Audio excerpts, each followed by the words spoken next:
എല്ലാവർക്കും സ്വാഗതം. അപ്പോൾ PSG ചാമ്പ്യൻസ് ലീഗ് ചാമ്പ്യന്മാരായി. തുടർച്ചയായ രണ്ടാമത്തെ വട്ടമാണ് PSG ചാമ്പ്യന്മാരാവുന്നത്.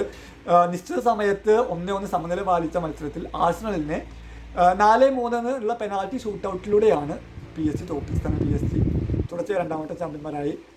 നമ്മൾ റയൽ മാഡ്രിഡ് ആണ് ഇതിന് മുമ്പ് 2 വട്ടം ചാമ്പ്യന്മാരായിട്ടുള്ളത്, തുടർച്ചയായിട്ട് 2 വട്ടം ചാമ്പ്യന്മാരായിട്ടുള്ളത്. അപ്പോൾ ആ ഒരു റെക്കോർഡിനൊപ്പം എത്താനും PSG സാധിച്ചു. എന്തായാലും ഒരു ഡിസർവിങ് ആയിട്ടുള്ള 2 പേർക്കും എന്ന് പറഞ്ഞു കഴിഞ്ഞാൽ ഒരു ചാമ്പ്യൻസ് ലീഗ് ഫൈനലിന് വേണ്ട ചേരുവകളൊക്കെ ഉണ്ടായിരുന്നു.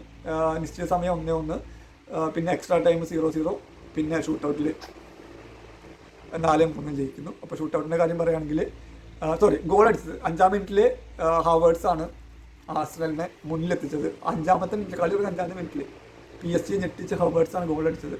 61-ാം മിനിറ്റിൽ കവർട്സ്കലിയനെ മോസ്കേര ബോക്സിൽ വീഴ്ത്തിയതിന് കിട്ടിയ പെനാൽറ്റി നമ്മുടെ ഉസ്മാൻ ഡെമ്പലെ ഗോളാക്കി മാറ്റി. അങ്ങനെ പിന്നെ അത് കഴിഞ്ഞിട്ടും ഗോൾ അടിക്കാൻ ചാൻസുകൾ ഉണ്ടായിരുന്നു. നമ്മുടെ കവർസ്കലിയുടെ മുന്നേറ്റം ബോക്സിൽ വെച്ച് അടിക്കുന്നു, അത് ഡിഫ്ലക്റ്റ് ചെയ്ത് ബോക്സിൽ കവർസ്കലിയുടെ ഷോട്ട് ഡിഫ്ലക്റ്റഡ് ആയി പോയി വന്ന് പോസ്റ്റ് ഇടിച്ചിട്ട് പോകുന്നു.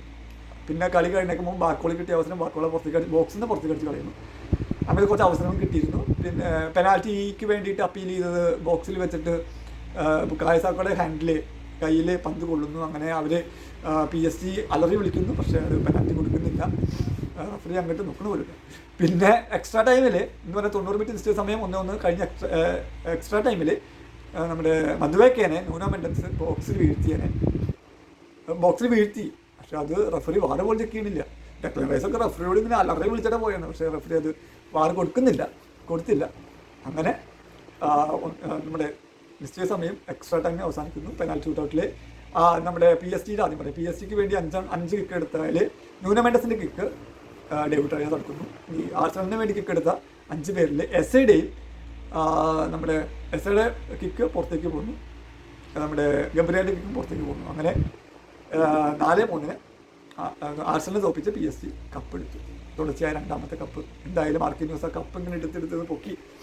ഇതൊരു ഷോർട്ട് വീഡിയോ ആണ്. ലോങ് വീഡിയോ എന്ന് പറഞ്ഞു കഴിഞ്ഞാൽ ഒന്നുകൂടി ഡീറ്റെയിൽ ആയിട്ടുള്ള വീഡിയോ പിന്നാലെ അടുത്ത ദിവസം ഇടുന്നതാണ്. അപ്പോൾ ഇതൊരു ഷോർട്ട് വീഡിയോ ആണ്. അങ്ങനെ PSG പിന്നെയും ചാമ്പ്യൻസ് ലീഗിൽ തുടർച്ചയായ 2ാമത്തെ സമയം കപ്പെടുത്തു. കഴിഞ്ഞ സീസണിൽ അവർ നമ്മുടെ ഇന്റർ മിലാനാണ് തോൽപ്പിച്ചത്. പക്ഷേ ഇന്റർ മിലാനായിട്ടുള്ള മത്സരം ഏകപക്ഷീയമായിരുന്നു ഞാൻ പറയുള്ളൂ. അത് നമുക്ക് ഏതാണ്ട് കുറച്ച് കഴിഞ്ഞപ്പോൾ നമുക്ക് ഏതാണ്ട് ഉറപ്പായിരുന്നു PSG ജയിക്കുള്ളൂ. പക്ഷേ ഈ മത്സരം, ഈ ഫൈനല് അങ്ങനെ ഒരു ഏകപക്ഷീയമായിരുന്നില്ല. ആർക്ക് വേണം, ആഴ്സണലിനും ജയിക്കാം, PSGക്കും ജയിക്കാം, ആഴ്സണലിനും ജയിക്കാം. അങ്ങനത്തെ ഒരു അവസ്ഥയായിരുന്നു. അങ്ങനെ ഒരു ഫൈനലിൽ, ഒരു ചാമ്പ്യൻസ് ലീഗ് ഫൈനലിന് വേണ്ട എല്ലാ ചേരുവകളും അതിലുണ്ടായിരുന്നു. അങ്ങനെ ഫൈനലി ആർട്ടേറ്റയുടെ ആഴ്സണലിനെ തോൽപ്പിച്ചിട്ട് ലൂയിസ് എൻട്രിക്കയുടെ PSG കപ്പെടുത്തിരിക്കുന്നു. Well deserved.